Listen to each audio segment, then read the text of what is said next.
Good morning, Holly. Good morning. Hi, Beth. Hey. Well, we'd like to welcome all of our webinar attendees today. Thank you for joining us on the Senior Network.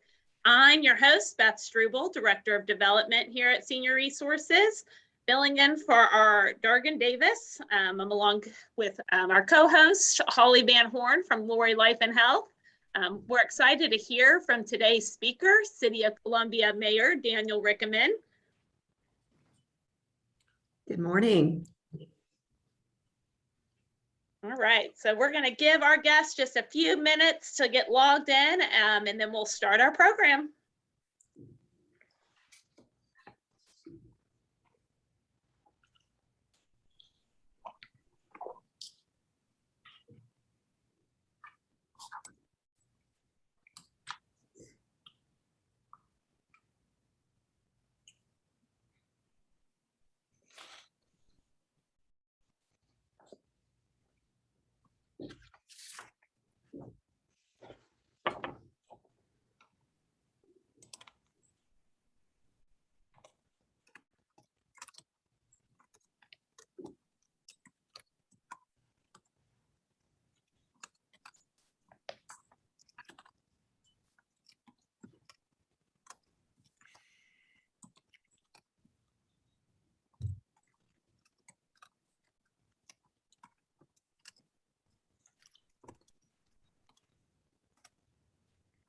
All right, welcome to the Senior Network. Thank you for joining us today.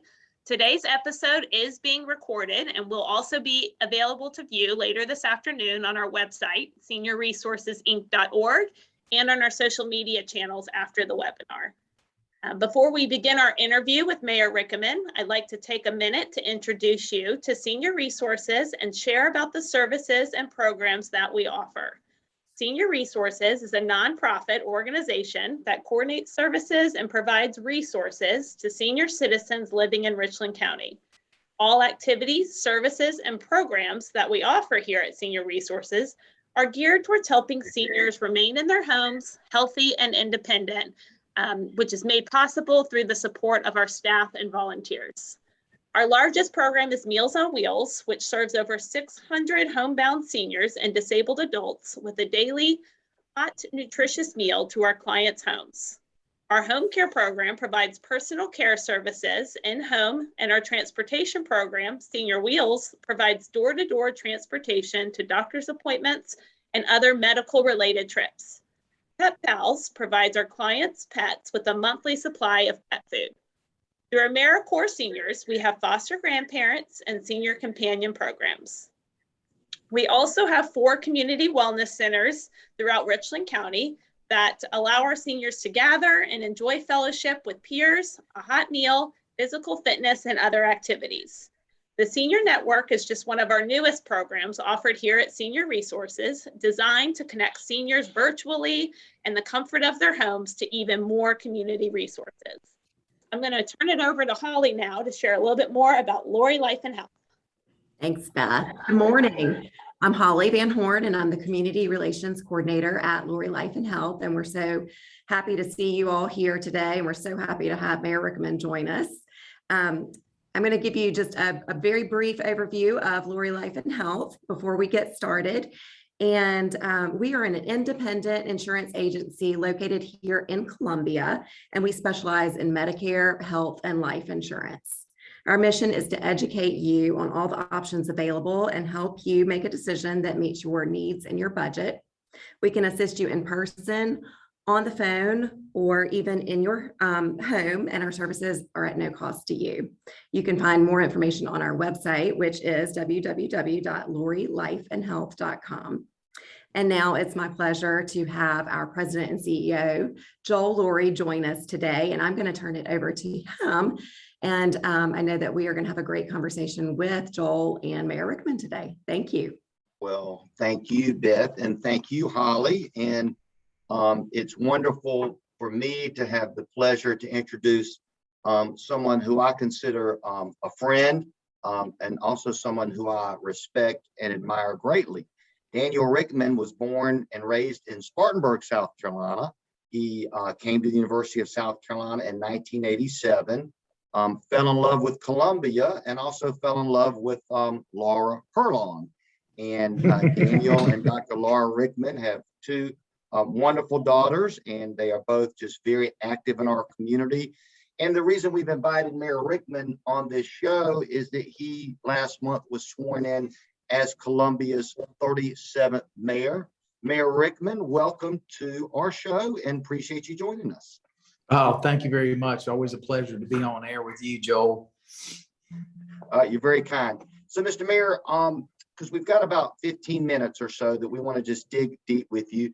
Let's talk about the city of Columbia and why you see that as a great place for seniors to live, and perhaps your vision for some of the improvements that can be made in that area.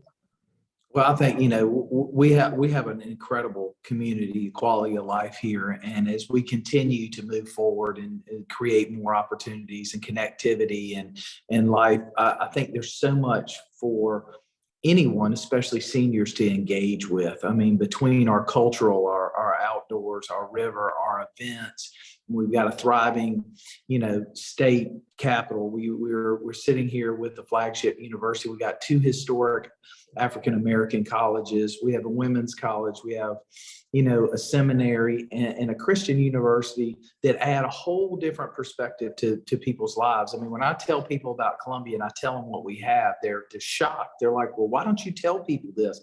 I said, well, we're going to tell our story. We want to tell our story because all of that combined creates so many opportunities for people to be engaged. If it's going to the McKissick Museum or going to a sporting event, taking, Soda City on a Saturday morning, just to impact. I mean, I know when I came to Columbia downtown, you could bowl down Main Street at 5 o'clock. There was nobody there.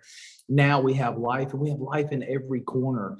And I think I think we're seeing more multiple age, multicultural people, everybody coming together.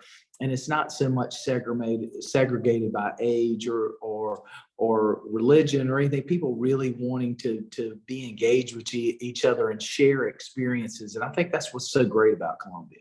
I think that's great. And you talked a lot about that in your campaign, Mr. Mayor. Food accessibility is a big issue for seniors. It's one of the primary initiatives for senior resources with Meals on Wheels. Can you talk to us a lot? And I heard you discuss this in your campaign. We had some conversations about this. Let's talk about how senior resources and other nonprofits can work with the city of Columbia to serve seniors and particularly look at some of these food deserts that affect the elderly population and what more can be done in that area. Well, you're right. I mean, food deserts has created a lot of problems for families and seniors, especially folks that are homebound or have transportation limitations. So what we're doing is looking at all the opportunities. We're, working with obviously groups like Healthy Start, senior resources and other folks to make sure that there are opportunities there, but also identifying where we can fill those gaps, making sure that we're creating opportunities through different funding sources, but also taking advantage of redevelopment that make sure that, we're targeting building neighborhood grocery stores. This idea that you got to have this giant food hall is not what we need in a lot of areas. We need smaller footprint grocery stores. And we're talking to several chains about how we could put that together with them so that we could fill the void. We need about 5 neighborhood grocery stores really across the city limits that would really help us fill that gap.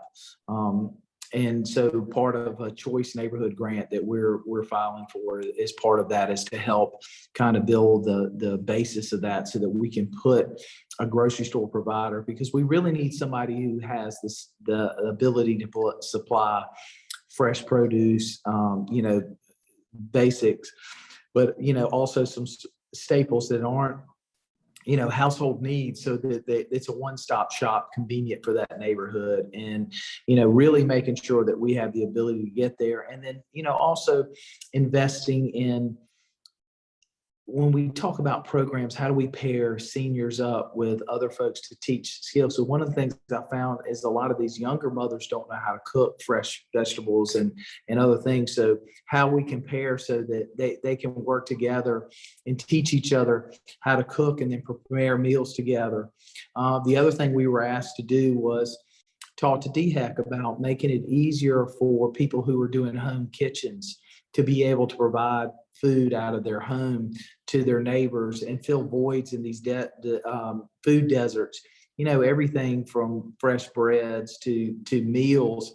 And right now, having to go to a commercial kitchen in your home is very expensive. So looking how we can change some regulations to help fill that gap as well. So there's a lot of efforts. We need to continue to keep focused on it, because it is a real issue in our community. And, with population declining a little bit, we lost about 9% of our population. So losing that has really affected some of these areas a lot worse than other areas. And so we need to really stay focused on it. So Daniel, I really appreciate your response. And it sounds like you're trying to take a holistic approach to this. Government can't fix it all, but government can kind of sort of be the conduit to pull all this together. You mentioned 5 grocery stores. And are there things the city can do to help make it easier for these stores to open up in some of these targeted communities? Yeah, one of the things that we discovered is that some of the zoning that was set up limited the ability to put these type of operations in.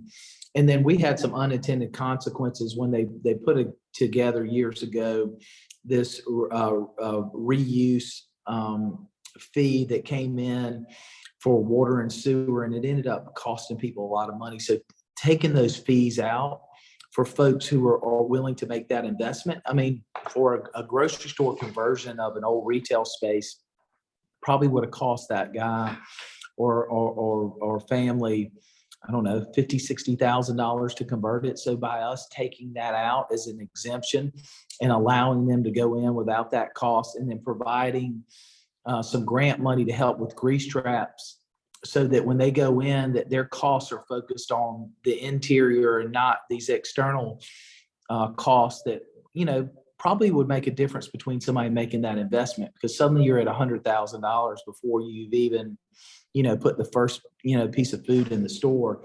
And so I think that those kind of things that we're doing are going to help that situation.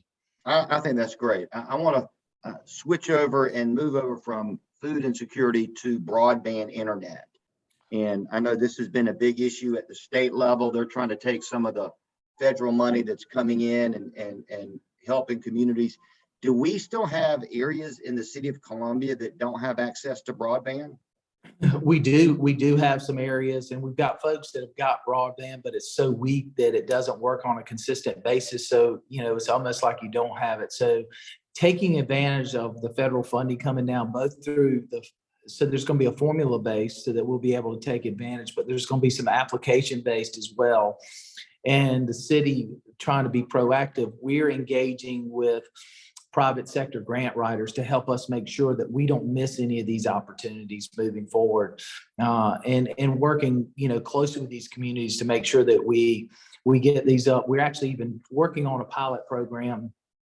I can't give you all the details yet because we haven't gotten approved, but we have put in to work with a couple of the major tech companies to get equipment in to help kind of fill the gap in some of these areas at no cost to us, but a way for us to ensure that we're targeting, neighborhoods, both with seniors and lower income neighborhoods that are having those gaps, and trying to make sure that we can at least fill it with some portable equipment just to get that going. So that's one of the things that we're working on now. That'd be great. I mean, it's hard to believe, that still exists, not only in South Carolina, but right here in the city of Columbia. So we certainly appreciate your focus there.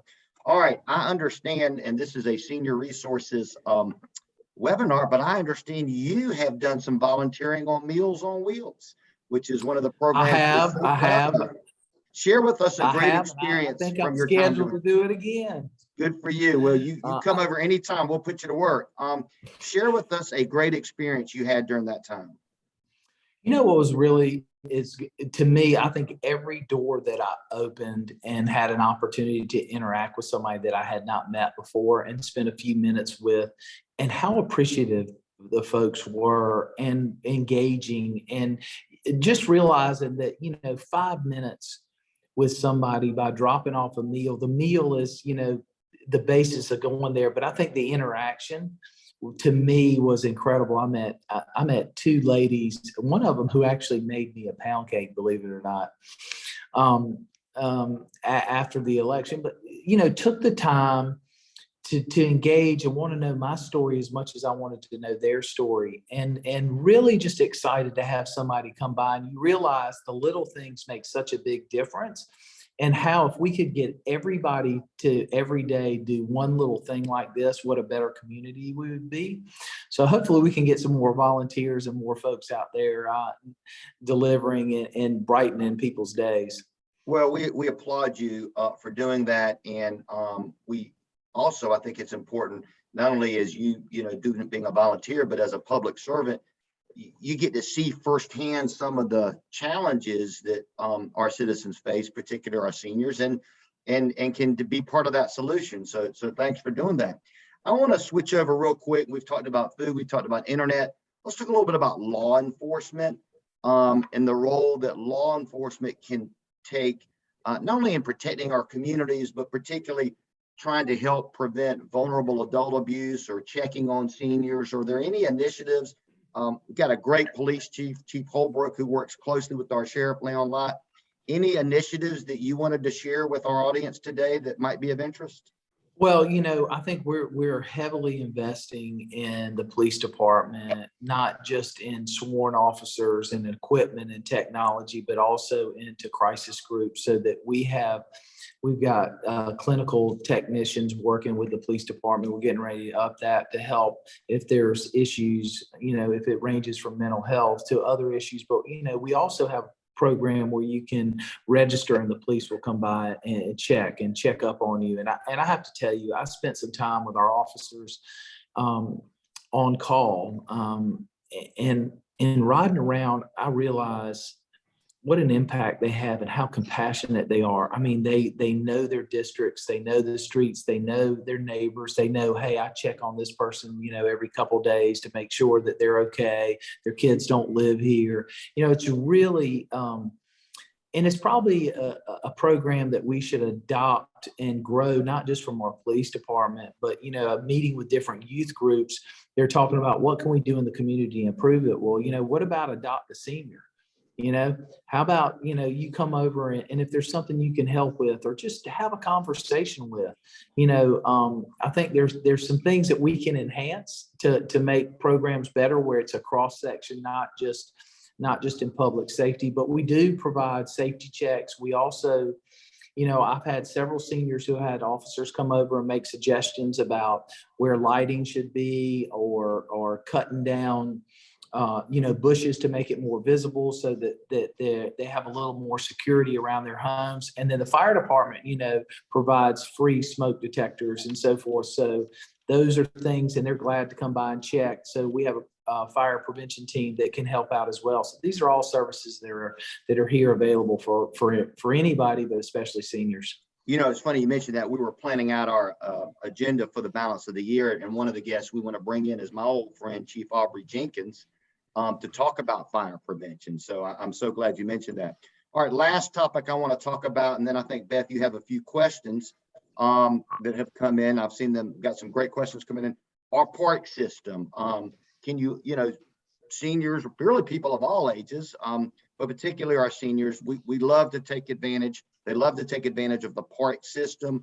I know that Finley Park has been a subject of discussion for renovation. Can you give us an update on Finley Park and anything else you want to say about the parks? I'm really excited about the plan that we have for Finley Park. So we have a gentleman that works in our park division who actually designed the park, and it may be the best design I've ever seen, not only from a maintenance but aesthetics. And it'll be something that'll be so inviting for people to enjoy. I mean, they've thought about every part of it, not only for families, but for people who just want to go and if they want to exercise, or they want to go meditate, or they want to go read a book, and the plants, the trees, the way wood and steel and other pieces will play in the water.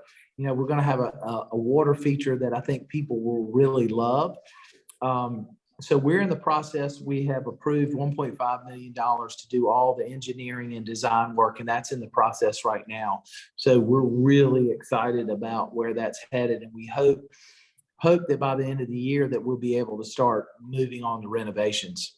And for those people on the call that don't know, Finley Park is named for a mayor, 4 mayors removed from you, the late and great Honorable Kirkman Finley, whose son is Representative Kirkman Finley, who's a mutual friend of both me and Daniel's.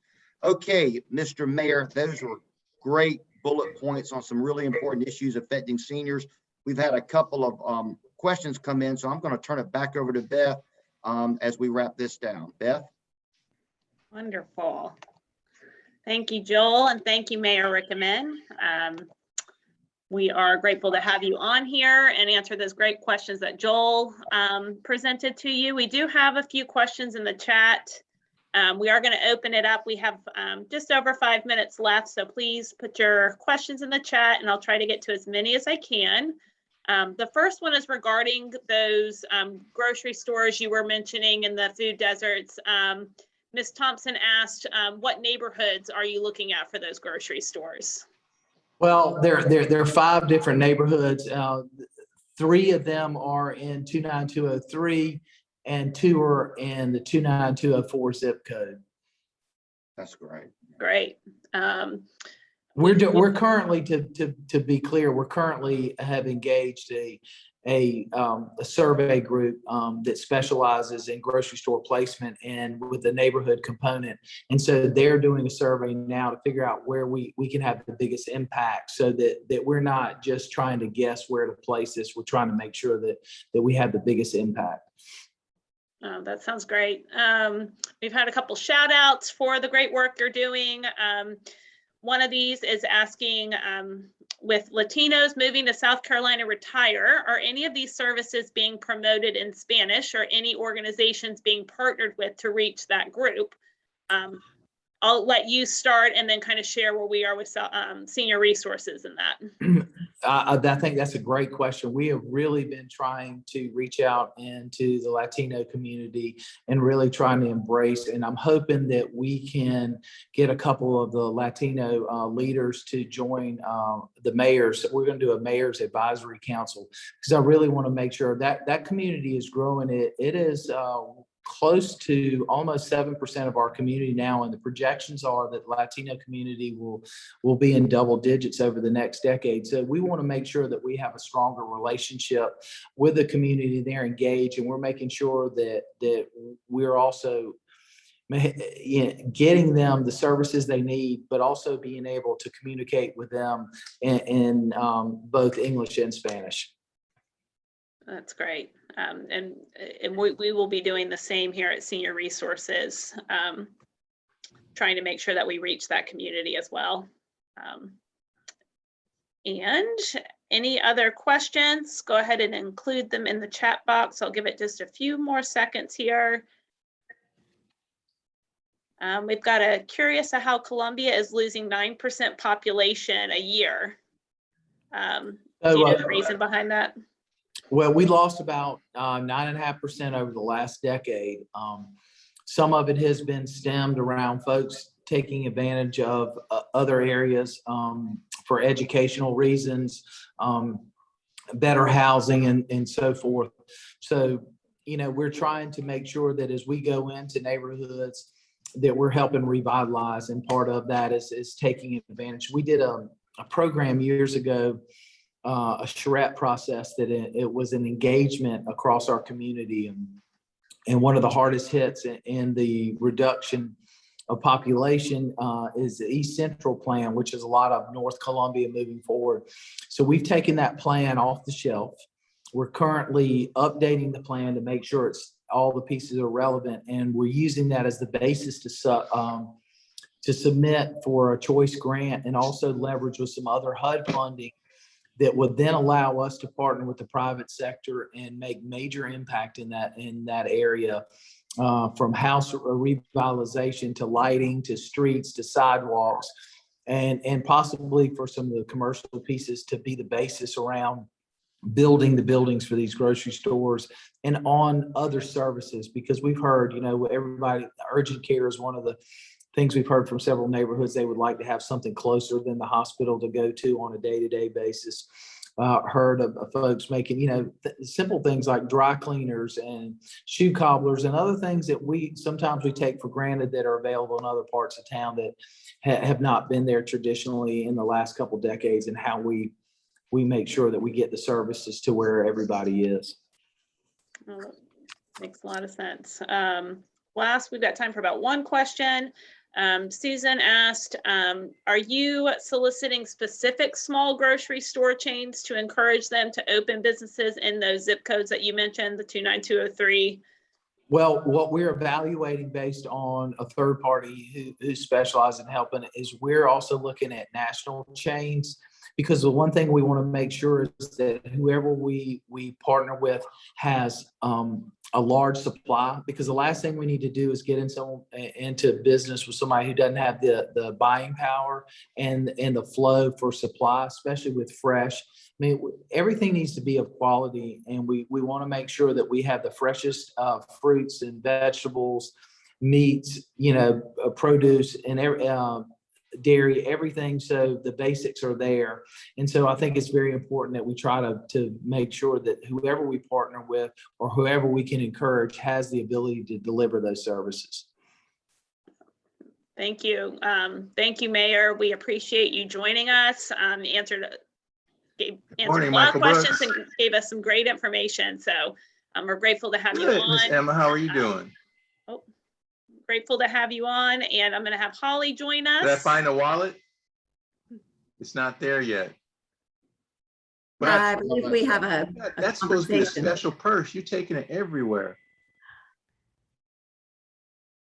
Right. So thank you for joining us on the Senior Network today. We'd like to thank you all for joining us. Thank you, Mayor Rickenmann. Thank you, Joel Laurie. The details for next webinar will be up soon, so please stay tuned on our social media, and we'll also post it on our website. A quick reminder that if you missed any previous episodes of the Senior Network, be sure to check out our virtual library that's on our website at seniorresourcesinc.org. Holly, this concludes our webinar for today, and we would like to thank Lori Life and Health for their assistance putting on this great production and making this program available to seniors in our community and throughout the state. We especially like to thank Mayor Rickenmann for his time today. This webinar will be available this afternoon on our website under the Senior Network, and also be posted on Facebook if you'd like to share with any friends or family. Great information today, Holly. Great. Thank you all for joining us, and we look forward to seeing you back in April. This Wonderful. concludes our webinar.